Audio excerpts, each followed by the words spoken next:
Hello and welcome to this special broadcast. I'm Sonal Mehrotra Kapoor, and over the next 30 minutes, we'll be talking all about your health. All right, so COVID-19 has shaken up the world in more ways than one, and while COVID-19 has given rise to new challenges, uncertainties, the pandemic has also yielded some valuable lessons. What we eat, our exercise habits, general hand washing, hygiene awareness, all of this has garnered greater focus. Much late here in the country, but rightfully so. Now, while dealing with COVID, we overlook the fact that people's lifestyles were severely disrupted. As a result, metabolic problems have become more common. Unhealthy eating habits, lack of physical activity, mental toll of just working from home, schooling from home, partying from home as well. All of that has now led to us having a more adverse, our bodies having a more adverse impact of all these things. It has led to higher number of cases of diabetes, of heart problems as well. In fact, now, doctors say that the approach should be a multi-sectoral approach, promoting healthier diets, increasing physical activity as well, that can all help slow down what is being called a diabetic endemic and also of heart diseases in the country. Joining us on the program today is Dr. Sanjoy Paul. He is a chief consultant for diabetology and obesity at Apollo Sugar Clinic. We have Dr. R. Narayanesetti with us. He's a consultant physician and retired professor of medicine, Doctor's Care. This is at Visakhapatnam. And we also have with us Dr. G. Ramesh. He is a senior consultant cardiologist at Yashoda Hospital. Thank you all so much for your time. And we'll be looking at lots of questions that are commonly asked and discussed, and looking forward to hearing all your replies as well. Let me begin with Dr. Paul. Now, Dr. Paul, most people with diabetes and other comorbidities as well have taken all doses of vaccines by now, right? Now, how safe are they from long-term complications that come associated with COVID? The nice question. It is absolutely safe in every given point of time. Either diabetes having sugar control or uncontrolled and having comorbidities with any cardiac issues or any kind of CKD or any other fatalities is absolutely safe. Either now what is available in the market, the Covishield or Covaxin or Sputnik, whatever may be, little bit of due to autoimmunogenicity or due to antibody production, little bit due to that will be little bit of fever and cough. That is very common with any vaccine. And we know that the people with diabetes are vulnerable to developing severe illness. So vaccination is must for all. And now the experts have begun to discuss the need for a third COVID booster dose, and which can work towards the strengthening the efficacy.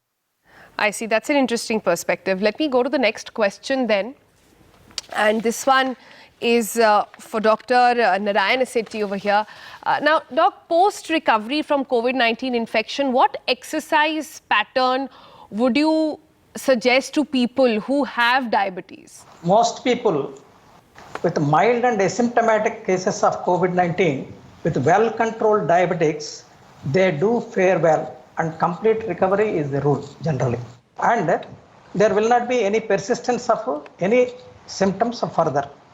But in those cases of severe COVID-19 affected people, that too with uncontrolled diabetes mellitus, even after apparent clinical recovery, they continue to produce certain symptoms or present with symptoms like loss of energy, fatiguability, and even they cannot tolerate even after minimum physical activities. And in order to address these problems, certain patterns of exercise are being advocated for the amelioration of these symptoms and then improving the well-being of the patients.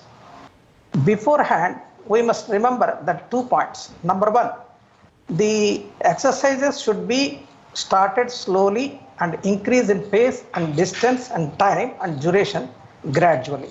There should not be any hastiness in the initiating in such patients. Number two, strenuous exercises or strenuous exertion should be avoided as much as possible, at least up to 3 months after the recovery of the COVID. So, what are the various exercises to begin with? Number one is breathing exercises, because these people will have lot of exertional breathlessness, that is shortness of breath and exertion on doing a mild physical activity. Even in some individuals, self-care is also interfered with because of that one.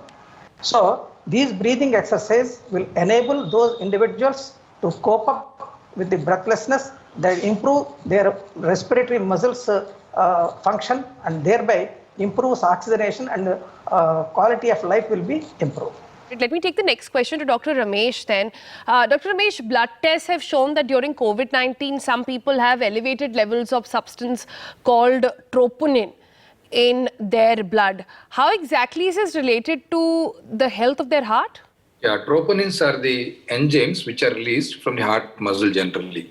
So this can happen in either COVID patients, non-COVID patients, anybody. Basically in COVID, heart is affected in a couple of ways. One way is the heart muscle is directly affected by the virus. It can produce inflammation of the heart muscle, which is called as myocarditis. So that is inflammation of the heart muscle, which can lead to heart failure if it is not treated on time. The second thing is there is increased risk of clot formation.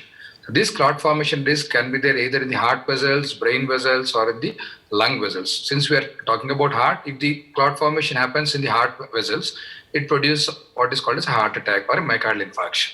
So the next thing would be if the clot formation happens in the lung vessels, it produces a pulmonary embolism.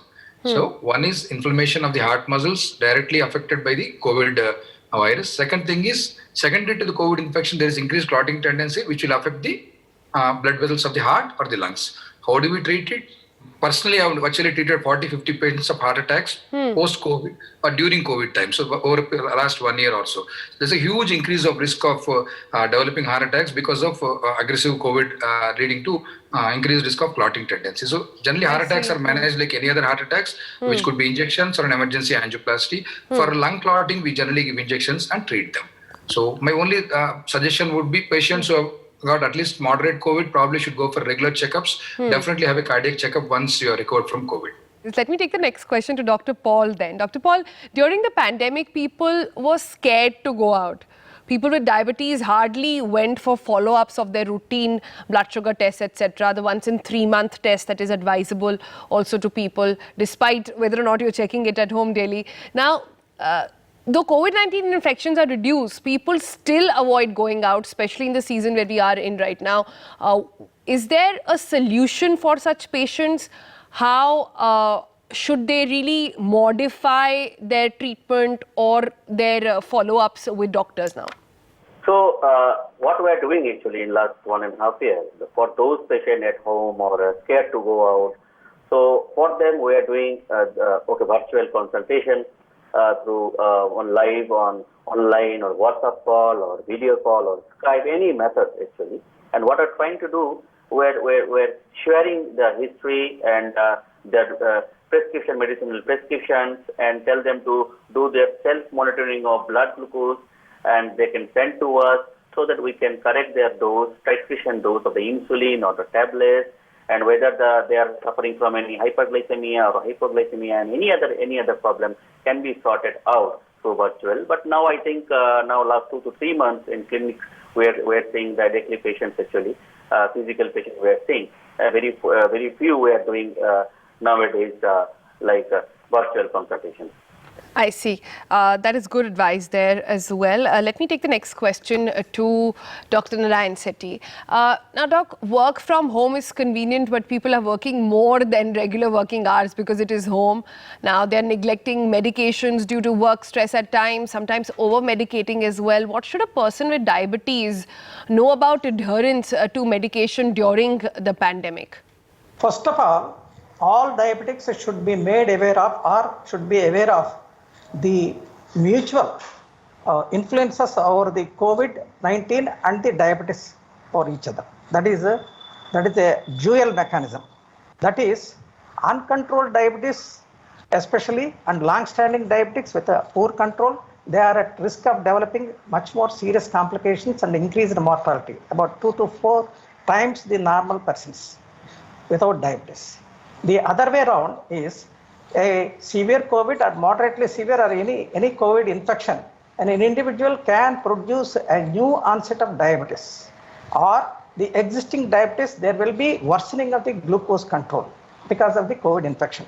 So, basing on these facts, these diabetics, whether they are affected with the COVID-19 or not affected with the COVID-19, they should regularly adhere to their medications after periodical self-monitoring of blood glucose, and in consultation with either physically or through teleconsultation to their physicians, they should get adjusted their dosages of anti-diabetic medications. And then strictly they should follow the lifestyle modification and exercise and other lifestyle measures they have to cut.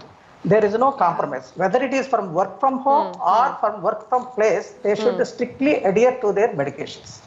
Right. So it's really coming back to the basics over here. Exercise regularly, eat right, take your medication in time, and also get your tests done in time. Really very, very simple to... Actually, it appears very simple, gets really difficult for people to follow, but we'll talk about that. It's a good time to take a break. We'll continue this conversation on the other side. Stay tuned.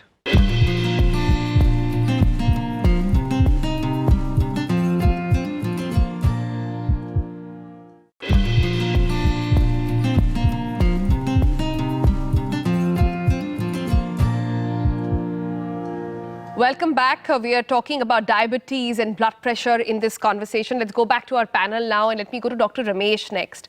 Now, Dr. Ramesh, psychological distress is an important side effect of lockdown, of self-isolation, etc.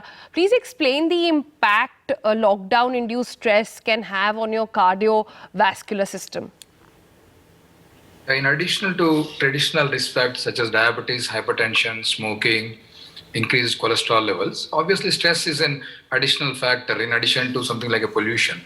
Stress could be psychological, or sometimes too much of sedentary lifestyle or over-exertion also is a stress in one way. Basically, stress affects heart in a couple of ways. One way would be there is a certain enzyme called as cortisol, which is elevated in stress. So this will increase the risk of hypertension, diabetes, worsen the lipids. So this can produce heart disease in the long run. The other thing is sometimes in acute stress situations, sometimes there is a rupture of the plaque in the heart vessel. So there's a clot in the heart vessel which is formed because of the plaque rupture. So that can produce a heart attack as such. So a stress can precipitate any heart attack if the patient has got underlying risk factors. This is one form of the response to stress. The other thing which we generally find is something called as broken heart syndrome or Takotsubo cardiomyopathy.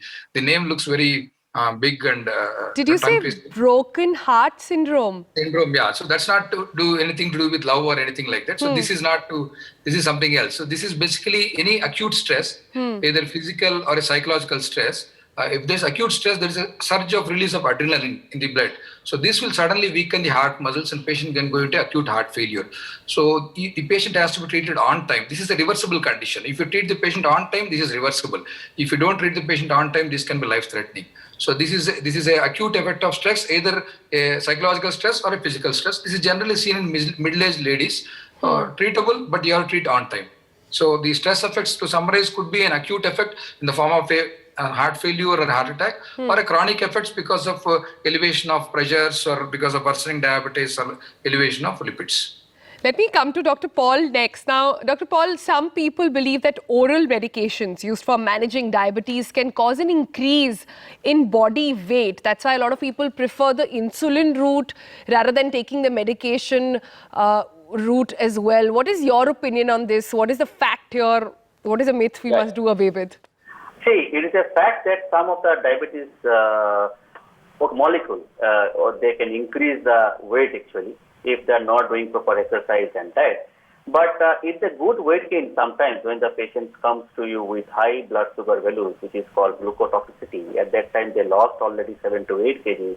For them, little bit put on weight is very important to increase their insulin sensitivity. There is a good weight gain you can see.